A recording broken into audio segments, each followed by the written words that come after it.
TS of dicot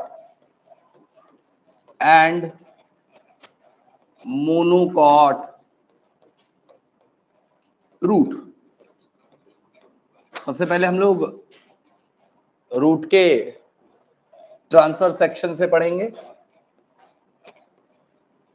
फिर उसके बाद स्टेम पढ़ेंगे और उसके बाद में लीफ पढ़ाया जाएगा।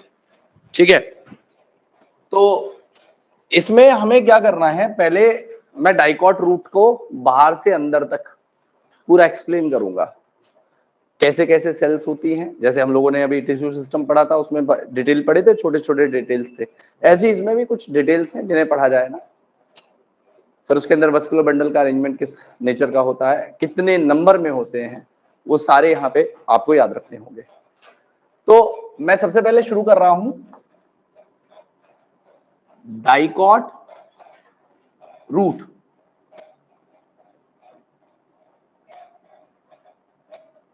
देखिए, डाइकॉट रूट के अंदर जो सबसे बाहर वाली लेयर होगी उसे हम एपिडर्मिस कहेंगे। तो आइए हम क्या कर रहे हैं, किसी भी रूट का या डाइकॉट रूट का ट्रांसफर सेक्शन कर ले रहे हैं, और सबसे बाहर वाली जो सेल है एपिडर्मिस, एपिडर्मिस में कल भी पढ़ा हम लोगों ने, इलोंगेटेड सेल होती है, इंटरसेलुलर स्पेस नहीं होता। तो यहाँ पे भी ऐसा ही होगा। अच्छा, ये जो इलोंगेटेड सेल्स हैं ये किस नेचर की होंगी, पैरेनकाइमेटस नेचर की होंगी। किस नेचर की होंगी, पैरेनकाइमेटस नेचर की होती हैं ये सेल्स। और इनके बाहर आपको रूट हेयर्स या यूनिसेलुलर रूट हेयर्स देखने के लिए मिलेंगे, क्योंकि ये रूट है। ट्राइकोम या स्टोमेटास यहाँ पे नहीं होंगे, क्यूटिकल भी यहाँ पे नहीं होगा। क्लियर है, केवल रूट हेयर यहाँ पे होगा। तो यहाँ पे सबसे पहले बाहर वाली जो लेयर थी, इसे मैंने नाम दिया एपिडर्मिस। नेचर क्या है एपिडर्मिस का, उसे मैं अलग से लिखूंगा। इनके फीचर्स को जो मैं बोल रहा हूं इसे मैं अलग से स्टेटमेंट्स में लिखता चला जाऊंगा। तो एपिडर्मिस के साथ साथ यहाँ पे आपको क्या मिल रहे हैं, रूट हेयर्स मिल रहे हैं। अब दूसरे नंबर पे क्या आएगा, कॉर्टेक्स। तो इसके नीचे यहां पे बहुत सारी सेल्स होंगी जिनके अंदर आपको इंटरसेलुलर स्पेस प्रेजेंट मिलता है। इनके अंदर आपको इंटरसेलुलर स्पेस मौजूद मिलेगा, और ये भी सेल्स जो इंटरसेलुलर स्पेस के साथ में यहाँ पे प्रेजेंट हैं, बेटा इनको हम लोग पैरेनकाइमेटस सेल्स कह सकते हैं, और इस रीजन को कॉर्टेक्स रीजन कहा जाएगा। और इसी कॉर्टेक्स रीजन का जो सबसे अंदर वाला पार्ट होगा, इसी कॉर्टेक्स रीजन का जो सबसे अंदर वाला पार्ट होगा, वो सेल्स, देखो ये जो सेल थी ये स्फेरिकल है, ये सेल इलोंगेटेड है। अब इस कॉर्टेक्स की जो सबसे अंदर वाली लेयर आएगी वो सेल बैरल शेप होंगी। कैसी होंगी, बैरल शेप। तो यहाँ पे अब एक बैरल शेप सेल्स का अरेंजमेंट मैं आपके सामने दिखा दे रहा हूं, और उन बैरल शेप सेल से बना हुआ जो जोन है उसको हम लोग कहते हैं एंडोडर्मिस। और याद रखना, एंडोडर्मिस कॉर्टेक्स का ही एक हिस्सा है, और ये कॉर्टेक्स वाली ही सेल है, ये कोई और सेल नहीं है, कॉर्टेक्स की ही सेल है जो एंडोडर्मिस बना रही है। बस इनकी शेप थोड़ी सी अलग हो जा रही है, इनकी शेप थोड़ी सी अलग हो जा रही है। और दूसरी इनकी खास बात ये होती है कि इनकी रेडियल और टेंजेंशियल दोनों वॉल पे एक वाटरप्रूफ कंपाउंड होता है, सुबेरिन। क्या कहते हैं उसे, सुबेरिन। जैसे लिग्निन था ना, ऐसे सुबेरिन होता है। तो इनकी वॉल पे सुबेरिन का डिपोजिशन हो रखा होता है। इनकी रेडियल और टेंजेंशियल दोनों वॉल पे सुबेराइज्ड होती हैं। ठीक है, यहाँ पे सुबेरिन का deposition in barrel shape cells के चारों तरफ आपको देखने के लिए मिलेगा। और ये सुबेरिन क्या होता है, वाटरप्रूफ मटेरियल होता है, और ये फॉर्म करता है एक पार्ट को जिसे हम लोग कैस्पेरियन स्ट्रिप्स कहते हैं, जिस हिस्से को हम कैस्पेरियन स्ट्रिप कहते हैं। तो ये जो इसके अंदर मैंने बैरल शेप सेल बनाई है वो हो जाएंगी हमारी कौन सी, एंडोडर्मिस। ये हो गया एंडोडर्मिस, और इसके बाहर वाला जो था इसे मैंने कहा कॉर्टेक्स। ठीक है, कॉर्टेक्स। अब एंडोडर्मिस के बाद में मल्टीपल लेयर वाला एक पार्ट आएगा, फ्यू लेयर्ड स्ट्रक्चर आएगा, क्या कहते हैं उसे, पेरीसाइकल। क्या नाम देंगे उसे, पेरीसाइकल। तो यहां पे मैं कुछ लेयर बना रहा हूं पेरीसाइकल की। इस पेरीसाइकल का बड़ा इंपॉर्टेंस है बेटा डाइकॉट रूट्स के अंदर। अगर ये पेरीसाइकल ना होता तो रूट के अंदर कोई ब्रांचिंग नहीं होती, मतलब रूट के अंदर वेस्कुलर कैम्बियम भी यही पेरीसाइकल वाला जो रीजन है, या आप एक तरीके से कहिए लेटरल रूट। जैसे उदाहरण के तौर पे ये एक रूट है, तो ये मेन एक्सिस था रूट का, रूट से ब्रांचेस भी तो निकलती हैं, या ऐसी रूट्स को हम लोग लेटरल रूट कहते हैं जो लेटरली साइड से निकलती हो, यहां से साइड से निकल जाए तो क्या है, लेटरल। क्लियर हो रही है मेरी बात आपको? तो जो लेटरल रूट बनेंगी वो पेरीसाइकल वाले रीजन से ओरिजिनेट होती हैं, मतलब जब रूट बनेगी लेटरल वो यहां से ओरिजिनेट होगी, किसी और हिस्से से ओरिजिनेट नहीं होगी। और यही पेरीसाइकल वाला रीजन बेसिकली रिस्पॉन्सिबल होगा वेस्कुलर कैम्बियम की फॉर्मेशन करवाने के लिए। वेस्कुलर कैम्बियम आप जानते हो, लेटरल कैम्बियम कह लीजिए या लेटरल मेरिस्टम का एक टाइप है जो सेकेंडरी ग्रोथ कराता है। तो अगर रूट के अंदर सेकेंडरी ग्रोथ होगी तो वो पेरीसाइकल की वजह से होगी, और कोई रीजन इसके लिए रिस्पॉन्सिबल नहीं होगा। तो यहाँ पे ये जो रीजन मैंने आपके सामने बनाया, इस रीजन को मैंने नाम दे दिया पेरीसाइकल। अच्छा, पेरीसाइकल बेटा कुछ लेयर्ड स्ट्रक्चर है, मतलब मल्टीपल लेयर होती है इसके अंदर पेरीसाइकल वाले पार्ट में। This is pericycle. अब पेरीसाइकल के बाद में यहां पे वस्कुलर बंडल्स की बात करते हैं। तो वस्कुलर बंडल यहां पे जो होते हैं, रूट के अंदर कैसा अरेंजमेंट था, रेडियल, तो रूट ही तो है ये, तो यहाँ पे रेडियल अरेंजमेंट होगा, एग्जार्च अरेंजमेंट होगा। हम लोगों ने पढ़ा था एंडार्च और एग्जार्च कंडीशन। एग्जार्च कंडीशन में क्या था, जहां पे मेटाजाइलम अंदर हो प्रोटोजोलाइम बाहर हो, उसी को तो एग्जार्च कहा था। तो ये रेडियल एग्जार्च अरेंजमेंट यहाँ पे आपको देखने के लिए मिलता है। और वस्कुलर बंडल यहाँ पे मिनिमम 2 मैक्सिमम 6, 2 होगा तो उसे कहते हैं डाई आर्क, और 6 है तो उसे कहेंगे हेक्सार्क।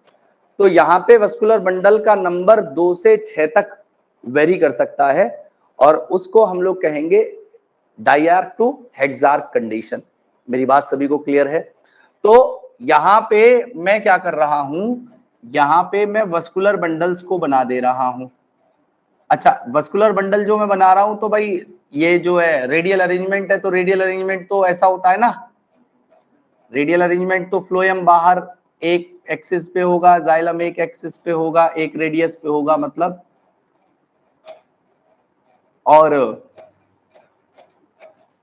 और दूसरा, इनका जो नंबर है, इन वस्कुलर बंडल्स का जो नंबर है, ये आपका 2 से 6 है, 2 to 6 वेस्कुलर बंडल 2 से 6 है, डाई आर्क टू हेक्सार्क कंडीशन में ये वस्कुलर बंडल है। छोटा सा इनके बीचों बीच आपको पिथ मिलेगा, जो सेंटर वाला पार्ट है इसे क्या कहेंगे, पिथ कहेंगे, पिथ, पिथ, बिल्कुल बीचों बीच वाला रीजन पिथ कहलाएगा। और दूसरी बात, यहां पे जो बचा हुआ पार्ट है, इस बचे हुए हिस्से में भी टिश्यूज भरा होगा, जो ग्राउंड टिश्यू है जिसे हम लोग कंजक्टिव टिश्यूज कहते हैं, है जी, यहाँ पे ये कंजक्टिव टिश्यूज होंगे, ये यहाँ पे आपके ये कंजक्टिव टिश्यूज हो गए, ये कंजक्टिव टिश्यूज हो गए। तो मैं इन कंजक्टिव टिश्यूज को यहाँ पे लिख दे रहा हूं, ये हो गए कंजक्टिव टिश्यूज।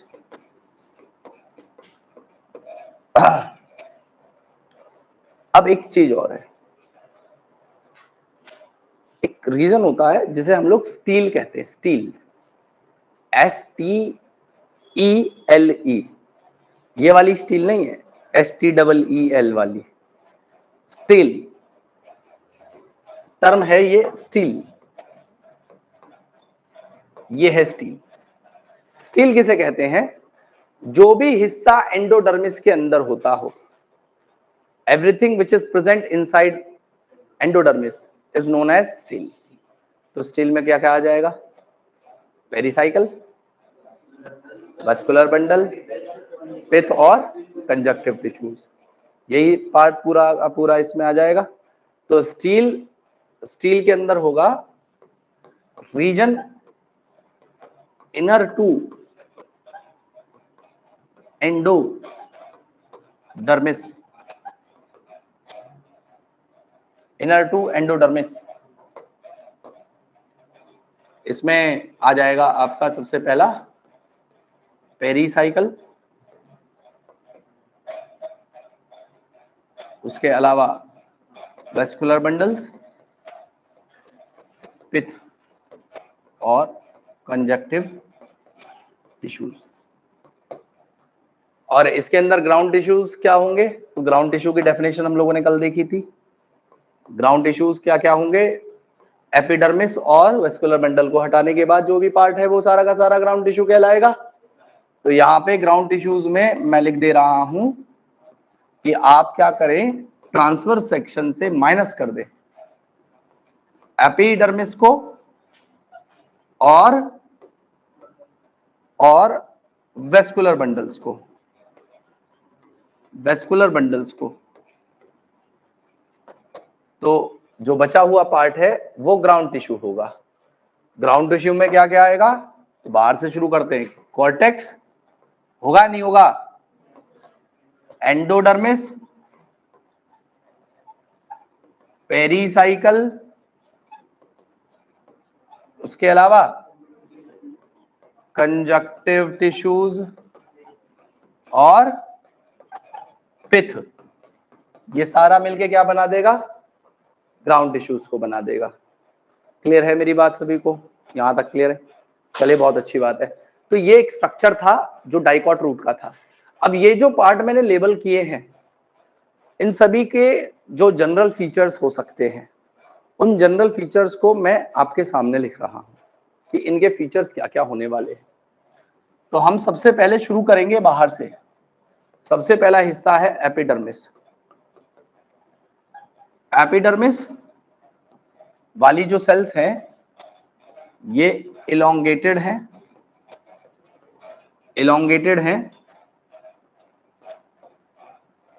कॉम्पैक्टली अरेंज्ड हैं, कॉम्पैक्टली अरेंज्ड हैं, जिसमें कोई इंटरसेलुलर स्पेस नहीं है, कोई इंटरसेलुलर स्पेस नहीं है। और किस नेचर की है ये? तो अब याद रखना, आगे से मैं P यूज करूंगा पेरेन्काइमा के लिए, C यूज करूंगा कोलेनकाइमा के लिए, S यूज करूंगा स्क्लेरेन्काइमा के लिए। तो जिसके आगे लिखूं P मतलब वो पेरेन्काइमा की बनी हुई है। क्लियर है? अब याद एक और रखना, जो स्टील वाला या जितना भी ग्राउंड टिश्यू होता है हमारा, सारा पेरेन्काइमा का है, सारा ग्राउंड टिश्यू पेरेन्काइमा का है। मोटा मोटा याद करने के लिए आसानी होगी इसमें, नहीं तो अलग अलग याद करोगे तो दिमाग खराब हो जाएगा। आप सीधा याद करो ग्राउंड टिश्यू पेरेन्काइमा का, तो जितना बचा हुआ हिस्सा वो पेरेन्काइमा का, एपिडर्मिस भी पेरेन्काइमा की है। क्लियर है मेरी बात? अब इसके अलावा इसके ऊपर आपको रूट हेयर्स प्रेजेंट मिलेंगे। इसके ऊपर आपको रूट हेयर्स प्रेजेंट मिलेंगे। दूसरा कॉर्टेक्स,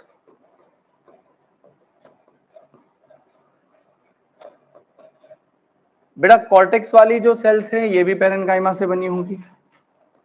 ये सेल्स स्फेरिकल होती हैं, ये सेल्स स्फेरिकल होती हैं और इनके अंदर इंटरसेलुलर स्पेस प्रेजेंट होगा, इनके अंदर इंटरसेलुलर स्पेस प्रेजेंट मिलेगा। उसके अलावा इसी कॉर्टेक्स की जो इनरमोस्ट लेयर होगी, इसी की जो इनरमोस्ट लेयर होगी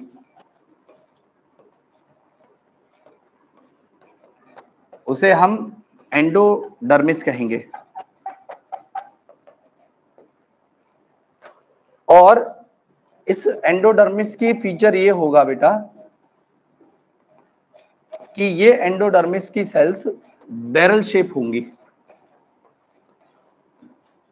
और इसके ऊपर रेडियल और टेंजेंशियल वॉल पे सुबेरिन डिपोजिशन होगा। और सुबेरिन एक वाटरप्रूफ मटेरियल है, ये एक वाटरप्रूफ मटेरियल है और ये सुबेरिन इनके ऊपर डिपॉजिट होके फॉर्म करता है कैस्पेरियन स्ट्रिप्स को। ठीक है, ये कैस्पेरियन स्ट्रिप बना देता है, इसके थ्रू पानी नहीं पास होगा। अब कॉर्टेक्स एंडोडर्मिस हो गया है और मैंने एक बात और लिखी थी, सारा रीजन इनर टू एंडोडर्मिस क्या होता है, स्टील। क्या कहेंगे इसे, स्टील। तो स्टील को याद रखना, जो भी हिस्सा एंडोडर्मिस के अंदर आएगा वो सब स्टील है। और यहां पे सबसे पहला पार्ट जो आने वाला है वो है पेरीसाइकल। पेरीसाइकल भी पैरेन्काइमेटस की नेचर की है। ये फ्यू लेयर्ड स्ट्रक्चर है, इनकी थिक सेल वॉल है, लेकिन इनकी थिक सेल वॉल है, लेकिन इनका इंपॉर्टेंस बहुत ज्यादा है क्योंकि यहीं से लेटरल रूट, या आप तरीके से कहिए रूट ब्रांच बनती है। यहीं से लेटरल रूट या रूट ब्रांच की फॉर्मेशन होती है और यही पेरीसाइकल फॉर्मेशन करवाता है वेस्कुलर कैम्बियम का। तो इनडायरेक्टली या डायरेक्टली ये पेरीसाइकल ही रिस्पॉन्सिबल है इन रूट्स की सेकेंडरी ग्रोथ को करवाने के लिए। इन रूट्स की सेकेंडरी ग्रोथ को कराने के लिए यही वेस्कुलर कैम्बियम रिस्पॉन्सिबल होगा। मतलब पेरीसाइकल इसे बना रही तो पेरीसाइकल रिस्पॉन्सिबल है इस चीज के लिए। दूसरा, लेटरल रूट दिखाना हो तो रूट बना देना, उससे पेरीसाइकल वाला रीजन जो है वहां से ये लेटरल रूट है जो साइड से निकल रही है या रूट ब्रांच है। उसके बाद पेरीसाइकल वाले रीजन के नीचे आपको मिलेगा वेस्कुलर बंडल। वेस्कुलर बंडल यहां पे 2 से 6 डाइआर्क टू हेक्सार्क कंडीशन में होंगे। और इनका जो अरेंजमेंट होता है वो बेसिकली रेडियल होगा और एग्जार्च कंडीशन में होगा। उसके अलावा सेंटर में आपको पिथ मिलेगा जो काफी स्मॉल होगा और ये भी पेरेन्काइमा का बना होगा, ग्राउंड टिश्यू है। और उसके अलावा आपको कंजक्टिव टिश्यूज मिलेंगे। ये कंजक्टिव टिश्यू भी पेरेन्काइमेटस नेचर के हैं और ये कहां मौजूद होंगे? तो जो स्पेस प्रेजेंट होता है बिटवीन वेस्कुलर बंडल, उसी स्पेस को फिल करने के लिए, ये कंजक्टिव टिश्यूज होते हैं।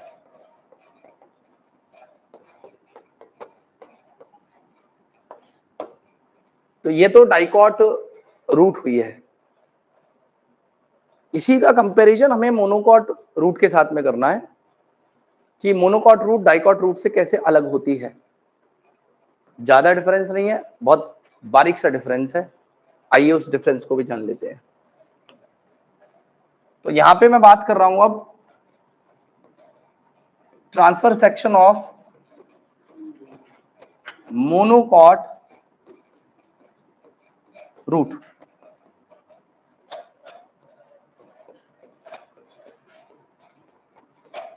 मोनोकॉट रूट का जो ट्रांसफर सेक्शन है उसमें क्या क्या हो सकता है। तो देखिए, ध्यान से सुनिएगा मेरी बात को आप। यहां पे सारे के सारे रीजन, एपिडर्मिस, उसके अलावा कॉर्टेक्स, एंडोडर्मिस, पेरिसाइकल। बस हाँ, पेरिसाइकल में एक डिफरेंस होगा कि जैसे वहां पे पेरिसाइकल वस्कुलर कैम्बियम बना रहा था, यहाँ पे नहीं बनेगा क्योंकि मोनोकॉट सेकेंडरी ग्रोथ नहीं करती है। सेकेंडरी ग्रोथ नहीं करती तो पेरिसाइकल वहां पे सेकेंडरी ग्रोथ नहीं करवाएगी। ये सारी चीजें सिमिलर हैं, कोई भी डिफरेंस नहीं है, फीचर्स में भी कोई डिफरेंस नहीं है। डिफरेंस कहां आ रहा है? सबसे पहला वस्कुलर बंडल में। वस्कुलर बंडल डाइकॉट के अंदर कितने थे? 2 से 6। यहां पे 6 से ज्यादा होते हैं। तो वो कंडीशन जहां पे 6 से ज्यादा वस्कुलर बंडल मिल जाए उसे हम पॉलीआर्क कंडीशन कहते हैं। पहला डिफरेंस समझ में आ गया? वहां पे 2 से 6 था, यहां पे 6 से ज्यादा है। पहला डिफरेंस। वहां पे पिथ जो था वो छोटा सा था, स्मॉल पिथ था, यहां पे पिथ लार्ज होगा। ठीक है। तीसरा डिफरेंस, सेकेंडरी ग्रोथ जो थी वो डाइकॉट रूट के अंदर हो रही थी, मोनोकॉट के अंदर कोई सेकेंडरी ग्रोथ नहीं हो रही। बस ये याद रखना है, आपका डाइकॉट और मोनोकॉट दोनों कवर हो गया है। कोई भी इसमें नया फीचर आपको याद नहीं करना। मैं यहाँ पे लिख दे रहा हूं कि ऑल पार्ट्स। अब ऑल पार्ट्स में कौन कौन से, जैसे ऐसे लिखिएगा ऑलमोस्ट ऑल पार्ट्स, लगभग पूरे हिस्से, पूरे नहीं, ऑलमोस्ट ऑल पार्ट, जैसे epidermis, cortex, endodermis, pericycle,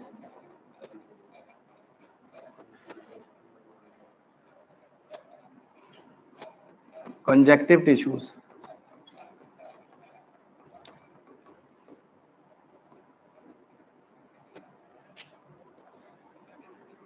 similar हैं।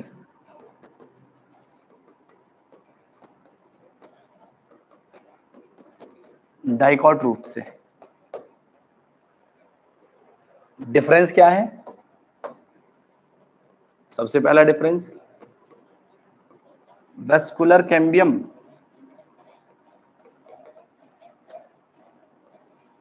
यहां पे पॉलीआर्क या मोर देन 6 होगा, मोर देन 6 होगा। दूसरा डिफरेंस है पिथ यहां पे लार्ज होगा, मतलब बड़ा स्पेस में पिथ मौजूद होगा, वहां पे छोटा था। और तीसरा डिफरेंस है कोई भी सेकेंडरी ग्रोथ नहीं होगी। बस बाकी डायग्राम भी और सारी चीजें लगभग सेम है। तो अगर हम डाइकॉट और मोनोकॉट के बीच में डिफरेंस करें, आपसे हो सकता है स्कूल में पूछ भी लिया जाए, डाइकॉट रूट और मोनोकॉट रूट के बीच का डिफरेंस अगर आपसे पूछा जाए तो आप सबसे पहला डिफरेंस बोलेंगे कि यहां पे जो वेस्कुलर बंडल है वो 2 से 6 है, मतलब डाइआर्क टू हेक्सार्क कंडीशन में है। और यहां पे जो वेस्कुलर बंडल्स हैं वो मोर देन 6 है या पॉलीआर्क कंडीशन में है। ठीक है। उसके अलावा यहां पे डाइकॉट रूट के अंदर पिथ स्मॉल होगा, यहां पे पिथ लार्ज होगा। उसके अलावा यहां पे सेकेंडरी ग्रोथ होगी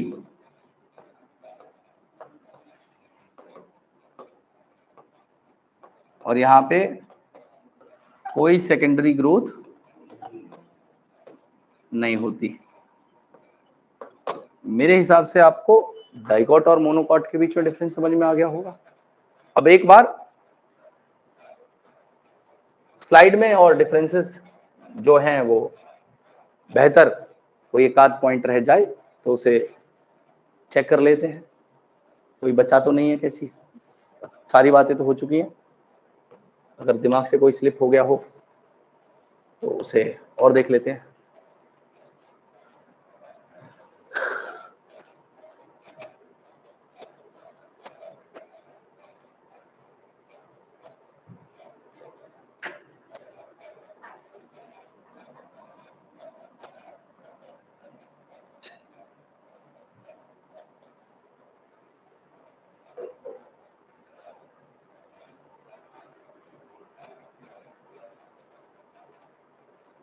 यहाँ पे आपके सामने अगर देख पा रहे हो तो सनफ्लावर की रूट जो कि एक डाइकॉट है उसको लेके इन्होंने ट्रांसफर सेक्शन किया है।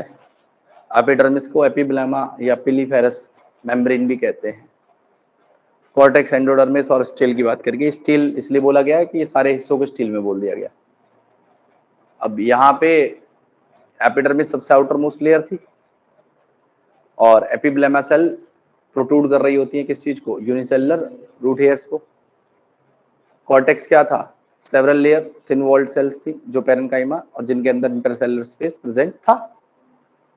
उसके अलावा एंडोडर्मिस इनर मोस्ट लेयर थी कॉर्टेक्स की और इसके अंदर single layer barrel shape cells थी जिनमें कोई इंटरसेलुलर स्पेस नहीं होगा। इनकी टेंजेंशियल और रेडियल वॉल पे डिपोजिशन होता है सुब्रेन का। सुब्रेन एक वाटर इम्परमेबल वैक्सी मटेरियल है और ये फॉर्म करते हैं किसको, कैस्पेरियन स्ट्रिप्स को। स्टील वाला रीजन क्या कहलाता है, जो भी एंडोडर्मिस से अंदर वाला पार्ट है वो सारा स्टील है। पेरिसाइकल, पिथ, कंजक्टिव टिश्यूज और वस्कुलर बंडल, ये चारों हिस्से स्टील के कहलाएंगे। पेरिसाइकल में बताया गया है कि ये कुछ लेयर का थिक वॉल्ड पैरेन्काइमेटस सेल्स हैं जो एंडोडर्मिस के जस्ट नीचे प्रेजेंट होंगी और यहां से लेटरल रूट का इनिशिएशन होगा और वस्कुलर कैम्बियम जब सेकेंडरी ग्रोथ होती है वो इन्हीं सेल्स की वजह से हो पाती है। पिथ इनरमोस्ट रीजन है जो छोटा सा है और इनकॉन्स्पिकुअस है। इनकॉन्स्पिकुअस मतलब जो इजीली विजिबल ना हो। उसके अलावा कंजक्टिव टिश्यूज, ये पेरेन्काइमेटस सेल्स हैं जो जाइलम और फ्लोएम के बीच में या वस्कुलर बंडल्स के बीच में प्रेजेंट होंगी। और वस्कुलर बंडल यहाँ पे 2 से 4 लिखे हुए हैं, लेकिन 2 से 6 होने चाहिए, डायरेक्टो हेक्सार्क होने चाहिए। और जाइलम फ्लोएम के पैचेस क्योंकि रेडियल अरेंजमेंट है ना, तो जाइलम अलग एक एक्सिस पे और फ्लोएम बाहर वाले एक्सिस पे मिलेगा। तो यहाँ पे कैम्बियल रिंग डेवलप होती है जाइलम और फ्लोएम के बीच में। अब आती है बात मोनोकॉट रूट की। तो मोनोकॉट के अंदर क्या होगा, epidermis, cortex, endodermis, pericycle, vascular bundle और पिथ, ये सारे हिस्से जैसे वहां पे थे वो यहाँ पे भी होंगे। लेकिन यहाँ पे जो वस्कुलर बंडल्स हैं वो पॉलीआर्क हैं, पिथ बड़ा है, वेल डेवलप्ड है, और इसके अंदर कोई सेकेंडरी ग्रोथ नहीं। दैट्स इट, यही है जो आपको यहाँ पे याद करना था। ठीक है, तो आप एक काम करेंगे, जो मैंने लिखा है वो तो लिखना ही लिखना है, और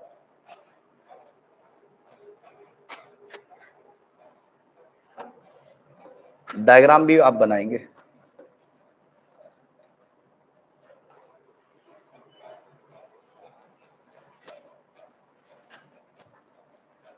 अच्छा, एक काम और करिएगा,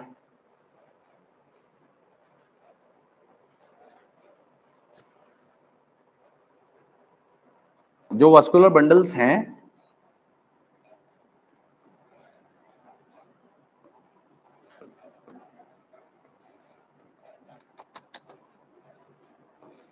उन वस्कुलर बंडल को ऐसे बना लेना,